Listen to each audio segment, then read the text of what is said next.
প্ৰথমতে আমাৰ ইএম লক্ষী দাস দেৱক বহুত বহুত ধন্যবাদ জ্ঞাপন কৰিব লাগিব। তেখেতৰ যি চেষ্টা যি প্ৰচেষ্টা এইটো সঁচাকৈ মানে শলাগ ল'বলগীয়া। তো বিশেষ কথা হ'ল আমি দ্য গ্ৰীণ লুপ NGOৰ ফালৰ পৰা 2024 চনৰ পৰাই আমি এক পেड़ হাতী কে নাম এই অনুষ্ঠান আমি চলাই আছোঁ আৰু বহু গছপুলি ৰোপণ কৰিছোঁ। কিন্তু আজি ইয়াত দেখিছোঁ মণ্ডল বিজেপিৰ ফালৰ পৰা যি পদক্ষেপ লৈছে সঁচাকৈ শলাগ ল'বলগীয়া। কাৰণ কিয় ইয়াত এনেকুৱা এটা ঠাই য'ত মানে গছপুলি নায়েই, গছ দেখিবলৈ নাই, এনেকুৱা জেগাত যে এটা সেউজ বননি হ'ব ইয়াত কোনো সন্দেহ নাই।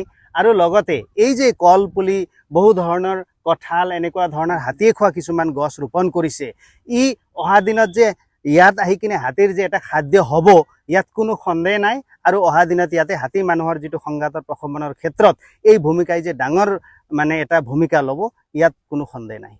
আমাৰ তামোলপুৰ জিলাৰ নাগ্ৰজুলি যি পৰিষদীয় সমষ্টি, এই পৰিষদীয় সমষ্টিত আমি আজি প্ৰায় 2000 গছপুলি ৰোপণ কৰিছোঁ। আৰু ইয়াৰ উদ্দেশ্য হৈছে যে হাতী আৰু মানুহৰ যি সংঘাত, এই হাতী আৰু মানুহৰ সংঘাত ৰোধ কৰাৰ কাৰণে আজি আমি মানে এই পদক্ষেপ লোৱা হৈছে নাগ্ৰজুলি মণ্ডলৰ তৰফৰ পৰা। আৰু নাগ্ৰজুলি মণ্ডলৰ প্ৰতিজন লোকে ইয়াত ওলাই আহিছে আৰু গছপুলি ৰোপণ কৰাৰ আজি যি ইয়াত মানে উৎসৱৰ এটা পৰিৱেশ সৃষ্টি কৰিছে, সঁচাকৈ ভাল লাগিছে।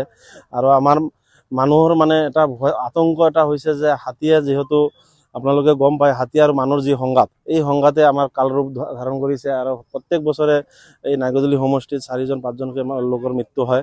লগতে মানুহৰ ঘৰ ভাঙে, লগতে খেতি পথাৰ নষ্ট কৰে। খেতি পথাৰত যি আমাৰ ধান খেতি, তামোল খেতি আৰু লগতে যিমান চব্জি খেতি আছে চব্জি খেতি নষ্ট কৰে আৰু এনেধৰণৰ এটা আতংকৰ সৃষ্টি কৰি ৰাখিছে। এই আতংকৰ পৰা আমি পৰিত্ৰাণ পোৱাৰ কাৰণে আজি আমি নাগ্ৰজুলি মণ্ডলৰ উদ্যোগত আজি এই কাৰ্যসূচী লৈছোঁ। আৰু আপুনি দেখা পাইছে ইয়াতে আমি প্ৰায় 2000 মান গছপুলি ৰোপণ কৰিছোঁ, কল গছ ৰোপণ কৰিছোঁ, অৰ্জুন গছ ৰোপণ কৰিছোঁ, ঔটেঙা গছ ৰোপণ কৰিছোঁ আৰু বিভিন্ন গছ ৰোপণ কৰা হৈছে আৰু ৰোপণৰ কাৰ্য চলিও আছে। তো এনেকুৱা ধৰণৰ কাৰ্যসূচী আমি নাগ্ৰজুলি মণ্ডলে আগন্তুক দিনত লৈ থাকিব। প্ৰত্যেকটা আমাৰ নাগ্ৰজুলি অঞ্চলৰ নদী পাৰীয়া যি অঞ্চলত সংৰক্ষণ কৰি আমি এনেকুৱা ধৰণৰ কাৰ্যসূচী আগন্তুক দিনতো লৈ থাকিম। আমি বাল্টি নদীৰ পাৰত যিটো বৃক্ষৰোপণ কাৰ্যসূচী হাতত লৈছোঁ নাগ্ৰজুলি মণ্ডল সমিতিৰ তৰফৰ পৰা, আমাৰ বিশেষকৈ আমাৰ EM মহোদয়ৰ সহযোগত আজি এই কাৰ্যসূচী লৈছোঁ।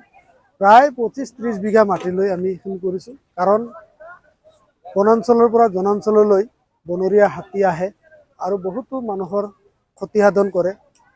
আৰু সেই উদ্দেশ্যৰে আমি এটা ভাবিলোঁ যে যদি হাতীৰ খাদ্য বা বাসস্থানৰ কাৰণে আমি যদি ব্যৱস্থা কৰোঁ, তেনেহ'লে আমাৰ এই অঞ্চলত যিসকলৰ খেতিয়ক আছে, কৃষি প্ৰধান ৰাইজৰ যি ক্ষতিসাধন নহ'ব, তাৰ উদ্দেশ্যৰে আগত ৰাখি আমি নাগ্ৰজুলি মণ্ডল সমিতিয়ে আৰু সন্মানীয় আমাৰ BTC EM লক্ষী দাস মহোদয়ৰ নিৰ্দেশ মৰ্মে আজি এই বৃক্ষৰোপণ কাৰ্যসূচী হাতত লৈছোঁ। প্ৰায় ইয়াতে 50 বিঘা মাটি হ'ব আমাৰ এই অঞ্চলত। আৰু প্ৰায় বৃক্ষ আমি ৰোপণ প্ৰায় ইয়াতে কলপুলি, ঔটেঙা আৰু আমাৰ কলগছ, এনেধৰণৰ অৰ্জুন গছ। কাৰণ হাতীয়ে যিহেতু এই অঞ্চলত বৃহৎ ক্ষতিসাধন কৰি আছে, এই কিছুদিন ধৰি মানুহৰ লগত যি ক্ষতিসাধন কৰিছে, ধান খেতিৰ পৰা ধৰি মানুহৰ ঘৰ ভাঙি তহিলং কৰিছে, সেই উদ্দেশ্য আগত ৰাখি আমি সকলোৱে এই নাগ্ৰজুলি মণ্ডলৰ সকলো ৰাইজ স্বতঃস্ফূৰ্তভাৱে ওলাই আহিছে যে হাতীৰ কাৰণে বাসস্থান লাগে। যিখিনি আমাৰ চৰকাৰী মাটি পৰি থকা মাটিত আমি বৃক্ষৰোপণ আজি প্ৰথম আমি কাৰ্যসূচী হাতত লৈছোঁ। আৰু অনাগত দিনত এনেকৈ আমি কাৰ্যসূচী হাতত লৈ যাতে হাতী আৰু মানুহৰ পৰা অলপ দূৰত্ব থাকে আৰু হাতীৰ বাসস্থানৰ কাৰণে ব্যৱস্থা কৰাৰ কাৰণে আমি এই উদ্যোগখন